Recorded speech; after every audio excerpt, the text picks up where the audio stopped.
10 hal sia-sia menurut Khalifah Utsman bin Affan. Pertama, orang alim yang tidak ditanya mengenai ilmunya. Tentang hal ini ada dua kemungkinan, yakni karena orang alim itu enggan mensiarkan ilmunya atau karena orang-orang awam di sekitarnya menjadi orang alim sebagai sumber rujukan. Kedua-duanya merupakan perilaku negatif karena ilmu seharusnya menjadi pedoman agar tiap langkah dalam kehidupan ini berjalan sesuai dengan jalan yang tepat. Kedua, ilmu yang tak diamalkan. Senada dengan yang pertama tadi, ini adalah gejala di mana orang-orang tak terlalu menghargai ilmu. Bukan saja pemilik ilmu, bahkan juga ilmu itu sendiri. Ilmu diperoleh namun tidak dilaksanakan. Fenomena ini sangat sering kita temui dalam kehidupan sehari-hari.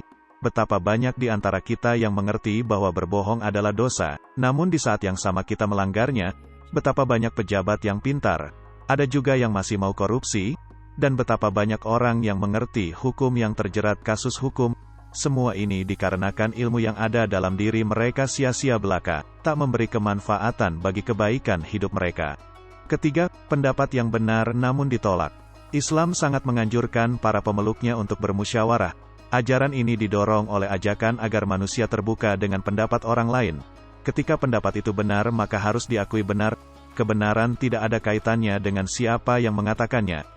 Karena itu menjadi salah bila kita menolak pendapat yang benar hanya karena yang mengemukakan adalah orang yang kita benci. Kebenaran dan kebencian adalah dua hal yang berbeda dan harus dipisahkan. Keempat, senjata yang tidak digunakan. Senjata dalam pengertian hari ini bisa dianalogikan sebagai kekuasaan. Ketika kita memiliki kewenangan untuk menekan, misalnya jabatan politik atau posisi strategis lainnya, dan tidak dimanfaatkan untuk kebaikan, maka kewenangan itu akan sia-sia. Senjata adalah simbol kekuatan dan sungguh sayang sekali orang yang tak mampu memanfaatkan kekuatan tersebut dengan baik. Kelima adalah masjid kosong dari orang salat. Esensi masjid adalah tempat untuk bersujud. Jika fungsi ini hilang, hilang pula hakikat ia sebagai masjid. Keterangan ini juga bisa dimaknai masjid yang mulai dimanfaatkan untuk kepentingan-kepentingan jangka pendek segelintir saja, semisal politik praktis, atau bisa pula dijadikan kritik terhadap keadaan ironis masa kini, di mana masjid kian banyak dan dibangun secara megah namun tidak kian menarik jamaah untuk lebih nyaman di dalamnya. Masjid menjadi tempat yang kian asing. Aktivitas-aktivitas keagamaan semakin sepi. Keenam, Al-Quran yang tidak dibaca. Kitab suci sekadar menjadi kitab yang disucikan, bukan sekaligus dibaca lalu diamalkan. Padahal, membaca Al-Quran meski si pembaca tidak mengerti artinya bernilai pahala. Apalagi bila ia mau belajar kandungan makna di dalamnya untuk kemudian mengejawantahkannya dalam kehidupan sehari-hari, baik yang berkenaan dengan hubungan kepada Allah maupun sesama makhluk.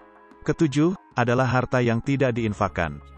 Sayyidina Utsman secara tersirat hendak mengingatkan bahwa harta yang digunakan untuk keperluan sehari-hari lantas lepas dari status sia-sia. Sebab, harta juga mesti diinfakkan. Ketika tanggung jawab yang kedua ini hilang, maka hilang pula nilai kemanfaatan dari harta tersebut. Itulah alasan mengapa Islam mewajibkan zakat dan menekankan keutamaan bersedekah. Infak dari sebuah kekayaan sekecil apapun jumlahnya bernilai berkah dan menyucikan harta secara keseluruhan. Kedelapan, kendaraan yang tidak ditunggangi.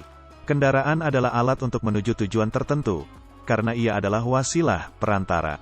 Di zaman serba canggih ini, wujud wasilah begitu banyak, mulai dari alat transportasi, media sosial, alat komunikasi, dan lain-lain. Tingkat kemudahannya mungkin ratusan kali lipat dari kendaraan yang ada pada era Nabi. Namun, apakah wasilah-wasilah di zaman sekarang lebih bermanfaat daripada zaman itu? Ini menjadi bahan renungan kita bersama. Kesembilan, ilmu zuhud di hati orang yang cinta dunia. Artinya, sia-sia seseorang belajar ilmu tentang zuhud tapi hatinya belum bisa lepas dari cinta dunia. Sebab zuhud bukan semata berurusan dengan pengetahuan, melainkan tentang olah batin untuk mendudukkan segala hal selain Allah dalam posisi yang tidak prioritas. Kesepuluh, umur panjang yang tak dimanfaatkan untuk mencari bekal ke akhirat. Ini namanya penyia-nyiaan kesempatan. Peluang hidup di dunia hanya sekali, dan umur yang telah dilewati juga tak akan pernah kembali. Begitu usia kita habis hanya untuk perkara duniawi dan urusan diri sendiri, sia-sialah kita usia kita. Apalagi dalam Al-Quran kita sudah diingatkan bahwa kehidupan di akhirat adalah lebih utama ketimbang kehidupan di dunia.